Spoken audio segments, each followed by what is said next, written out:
This is an introductory class on Tibetan Buddhist philosophy and meditation. We have some questions and answers with a relatively beginner student that I hope will be relevant to many of you watching this. Tal, do you want to start with a question? I wanted to ask you more about Nangpa. Last time we spoke about that, I know you just said something about being introductory, but Sure. From building on the last conversation, Nangpa was something that I don't know if I really got fully understood what it was. Okay. So Nangpa is the Tibetan word for a Buddhist, essentially. Oh, okay. And the etymology of the word Nang or Nangpa means within or inside something. The connotation is that a Buddhist practitioner is someone who is not looking for external help or confirmation or turning towards the world for solace or answers, but of course is looking within and is, you could say, an interior person, because our interior landscape is the landscape of the mind. So really it's about a Nangpa. A Buddhist is someone who is investigating one's mind and one's situation or place in the world, which of course is mediated through our mind.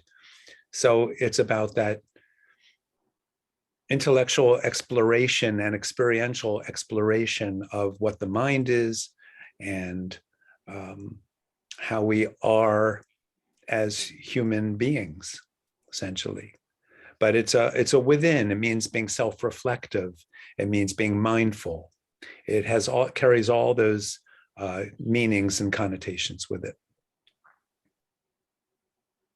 Okay, now I understand. Yeah, when I was taking my notes last time, I was like, wait, what? Because I put arrows, I kind of hieroglyphic the way I do it. Yeah. Sometimes it doesn't work out for me. The other thing that we were talking about last time, which was, I don't know if you want to rehash it to some degree or not, it's up to you, but the four thoughts, I thought that was really, it was interesting to hear the four thoughts. It seems like the foundation of Buddhism in a sense. Well, they are, and this is not to be confused with the initial turning of the wheel of Dharma, which was the initial four teachings about the truth of suffering and the truth of the cause of suffering, and the fact that there's an end of suffering and a path that leads to that end. This is different. So as you said correctly, these are foundational contemplations that are really, really important, and sort of one's kind of homework, if you will, as a sort of beginning practitioner in the Tibetan tradition, is to spend some considerable time contemplating these four thoughts. So what are they? They are the fact that we shouldn't take this life for granted, because we call this the precious human life, which is not just an ordinary human life, but a life that has encountered authentic spiritual or Dharma teachings that allow one to liberate oneself.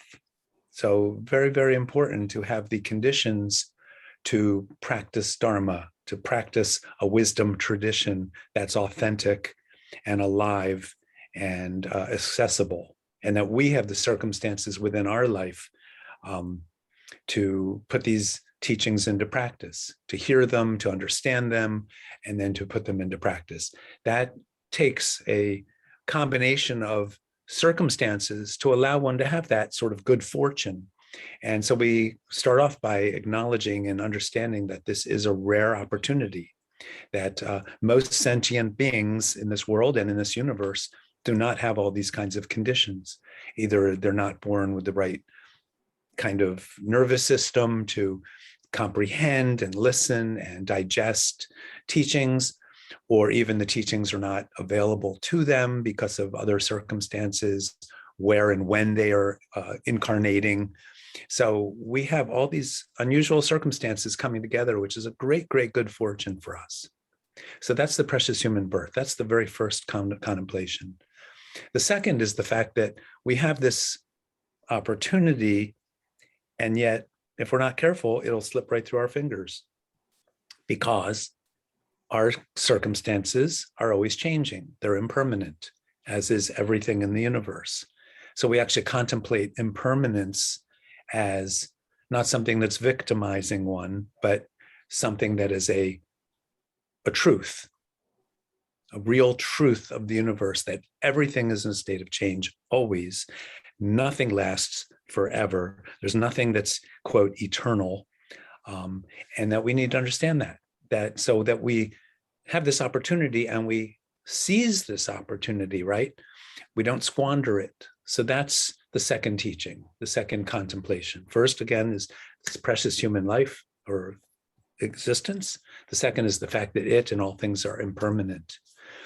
The third is that if we contemplate this world and all the things in it that we hunker after, that we strive for, that we want to accomplish or achieve, the things that we think are going to give us happiness.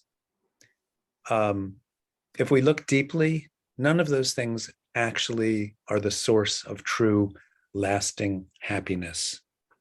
So we do say that everything sort of is a little bit hollow.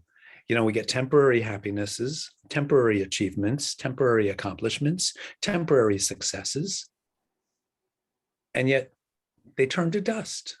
They fall apart. They leave. They're not permanent. At some point, we have to let go of and stop chasing after the things of the world as if they're going to make us happy. So it's setting the bar a little bit different, a little higher, right? That's the third contemplation. We call that the contemplating we use the term the unsatisfactoriness of the conditioned world, conditioned existence. So we use the Sanskrit term samsara, which means a wheel, means things are always changing from high to low, low to high, here today, gone tomorrow kind of thing.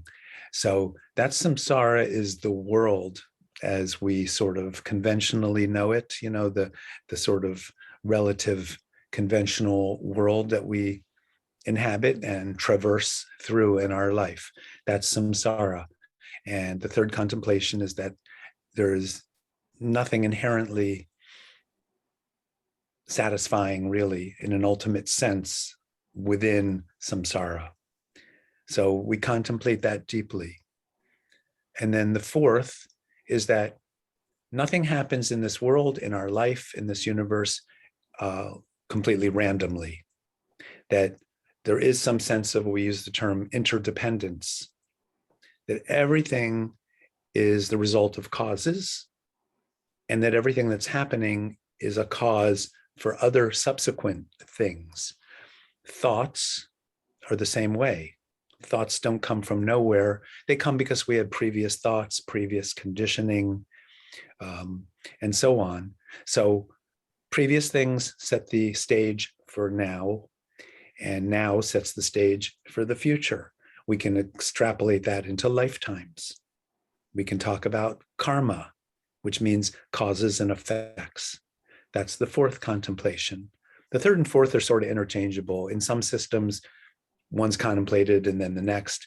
It doesn't really matter. These four as a whole, though, are called the foundational. They're called the general or ordinary foundational practices or contemplations.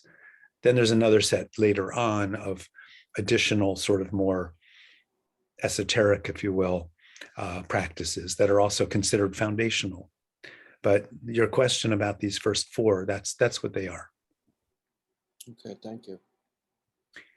And there's been many books and texts by great masters really kind of going into detail, more depth, giving examples, really to help us understand how to turn this over in our mind, really look at these things fairly deeply so that we get a certainty, we get a deep understanding, we get some confidence that these are true. Because as a true foundation, they really set the tone for all subsequent practice. Very, very important. So thank you for asking that. It's a great question. Is that something that a Buddhist would contemplate on a daily basis, or? Yes, often, maybe just recited. There's many things that are recited, especially in the Tibetan Buddhist system. Many recitations, sometimes we call them prayers, but they're recitations that they bring us back home. They bring us back to a context, right? They help remind us of these sort of very basic principles, but we have to kind of remind ourselves, on a daily basis, yes, because we get swept away. And if we do, let's say, Dharma practice an hour a day, well, that's great, but there's 24 hours in the day. The rest of the time we're getting distracted, we're getting tempted, we're getting thrown off perhaps our base, and we can easily forget these things. So I think of it as like marinating tofu. To take tofu, which is sort of flavorless, you have to put it in a ginger soy sauce or tamari sauce, and it needs to sit for quite some time. And the longer it sits and steeps, the more the flavor kind of comes into it, right? So we have to steep ourselves and marinate ourselves in these basic teachings, because they don't just come naturally. So we keep reminding ourselves. In fact, the Buddhist term, the Tibetan term, I should say, for meditation is a word that we transliterate as gom, G-O-M. And gom literally means to familiarize one's mind. So it's coming back over and over and over. What we're really doing with Buddhist practice is replacing one set of conventional, normal thinking with, let's say, a more accurate kind of thinking, a more, maybe more subtle, maybe more insightful, a little bit perhaps more profound, and maybe a little more on the bullseye, a little more truthful in terms of understanding how things actually are,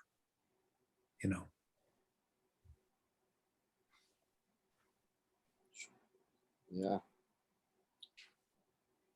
Yeah, I actually do find that sometimes I like the idea of thinking about it on a day-to-day basis, because there are some things where you get to a place of knowledge of something, and not even necessarily what we're talking about here, just in a general sense, and some knowledge, and then you come back to it at a later time, and you're like, how did I forget that? Or why didn't I think about that more? Because it was so profound or so deep, something that I got to, and then I just said, and then just didn't think about it again for a year, a month, 10 years, whatever. So Tal, there's a saying that knowledge is like a patch or a Band-Aid. At some point it comes off. It doesn't really do the actual healing. And there's a big difference between knowledge, which you're talking about, and wisdom.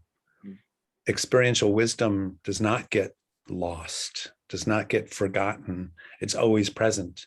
That's confidence, right? That you know what you know. So it's a great point you make, because we're not after knowledge. Scholars are after knowledge. That's great. You can do your PhD thesis and dissertation, and you can debate and so on. But from my perspective, a practitioner is trying to fundamentally transform one's own way of being in the world. So we're not grasping at things. We're not being seduced by things. We're not being caught up and distracted by things. It's a path of, we could say, mastery, self-mastery in a sense. The giving rise to wisdom in one's being, and I use wisdom and confidence kind of sort of simultaneously. This is what we're after, and this is what meditation sort of gives us or does for us. It gives us an experiential opportunity to really, well, get marinated, as we were saying, to get marinated in these teachings. Once you're marinated, that flavor's in there. It's not going to go away. You're not going to forget it. I like that idea of marinated. That's a good way to think about it. Yeah. I mean, another metaphor, so to speak, is dipping a white cloth in some dye. And, at first, maybe it's just kind of faint. And then the more you dip it in and hold it in the dye, the more the color takes and becomes richer and more vibrant. So this is what we do. So we make certain prayers every day as part of our daily practice. We recite many things, we take refuge every day. That's a standard, universal among Buddhist schools practice. And again, it's a great reminder, and it's a great, more than a reminder, it's an affirmation that this is what I'm doing, this is who I am, this is what I'm striving for, this is what I want to really embody and accomplish. We remind ourselves of the example of the Buddha, of the teachings of the Dharma, of the fact that we're not alone in this world, and there's companions and other people that are following a similar path, which is uplifting and affirming and supportive. So we take refuge. We also recite, may I help all beings. And the idea is not to say it with our mouth and our tongue, right? It's to feel it and say it from our heart. So it's a wholehearted affirmation where we really feel it. We really believe it. It's very, very important. So this idea, actually, that we're just starting to talk about is you could almost say two ways to practice Dharma. You do it for yourself because you want to get enlightened, because you're tired of sort of your failings or your struggles or your insecurities, what we generally say are suffering. And that's very, very important and very valid. And that's what we do. But also, it's even almost equally, let's say, important that as we are in this process of waking up, we look around ourselves, we realize, wait a minute, this isn't just about me. I'm not alone in this world. Everyone, without exception, has insecurities and fears and suffering and anxieties and worries and pain, of emotional pain, physical pain, you name it, right? And are we just going to be content with just finding happiness for ourselves while everybody else is just floundering around? That's maybe not good enough. The motivation to want to wake up is great. The notion of wanting to wake up so that in turn we help others and we can be a force for good and we can help this whole universe in our own humble way. That's a superior motivation. Do it for others. Do it for all beings. That's like sort of a more awakened perspective. It's a much bigger perspective, right? You can almost call it a cosmic perspective. And that's what we call the Mahayana path, as opposed to the Theravadan or the Hinayana path, which is practice for oneself, which again is valid, takes you to a certain level, very important. Really, everyone starts on that level at some point. But this bigger picture, it's really powerful. I think of it as if you're a sailboat,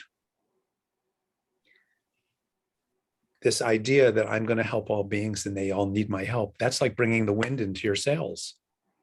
That's what really propels us forward in our practice. It's just a much bigger motivation. Yeah, it seems like the world is lacking that may help all beings perspective. Of course it is lacking that. That's why there's greed and war and selfishness. But the point is, not to worry about the world. In a sense, sounds paradoxical after what I was just saying, but the idea is that we affirm that for ourselves. I need to wake up. I need to do my part. I need to contribute to the whole, and I can, and I must. That's the motivation. That's what motivated Shakyamuni Buddha. If we want to go all the way back to the beginning, so to speak, of this path, it was that unbearable realization that everyone is suffering and lost. So how can we help people who are lost? We have to get unlost ourselves, but we have to be willing to, help them if we can, or when we can. So that's another basic prayer that's done every morning. May I become enlightened. May I achieve Buddhahood. May I become fully awakened for the benefit of all beings. So because our natural inclination, our natural tendency is to just think about ourselves, we have to make that kind of a prayer or aspiration. We need to remind ourselves, this is what I'm doing. This is why I'm doing it. That keeps us on the path, in a sense, keeps us inspired, keeps us motivated. Yeah, I wish that was a mantra or a something that the world would marinate in. Well, again, I would just say, Tal, don't worry about the world and if they're marinating in it. You Okay, marinated it. This is a path for you. I do. So what I like to say is, don't worry about the other person, the other practitioners, the other Dharma students. We need to keep our eye on the ball, which is, I need to pay attention to how I'm doing, what I'm doing. Am I on track? Am I straying? Am I distracted? We need to take care of ourselves in that positive, healthy sense, right? Healthy selfishness, healthy, very important. But it's too easy. It's very tempting to the world this and people that. I think keep your nose in front of you. Just keep straight on. Do your practice if you're a practitioner. If this is your path, do your path, and don't worry about others. Take care of yourself. Accomplish your goals. May I achieve full awakening for the benefit of others. If you worry about what everybody else is doing, that's it seems like a noble thought. And in some sense, of course it is, but really it's a distraction.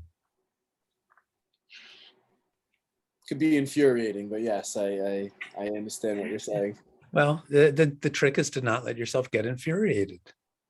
There's no reason getting angry or mad at the world. We should feel sadness and compassion for it, and a deep kindness. But why get angry at people's ignorance? They can't help it, in a sense. They're unenlightened. It's foolish to think that they should be more other than they are, right? Give them the dignity to be who they are. That's the paradox. We say we want to help the whole world, but it doesn't mean meddling in their affairs necessarily. It certainly doesn't mean proselytizing. It doesn't mean trying to convince anybody of anything. It means we set an example. It means we clear up our own garden. Then we grow beautiful fruits and vegetables. We can give those to others. Maybe they'll benefit from our fruits and vegetables. But we have to clear the garden, plant the seeds, cultivate the crops, like that. So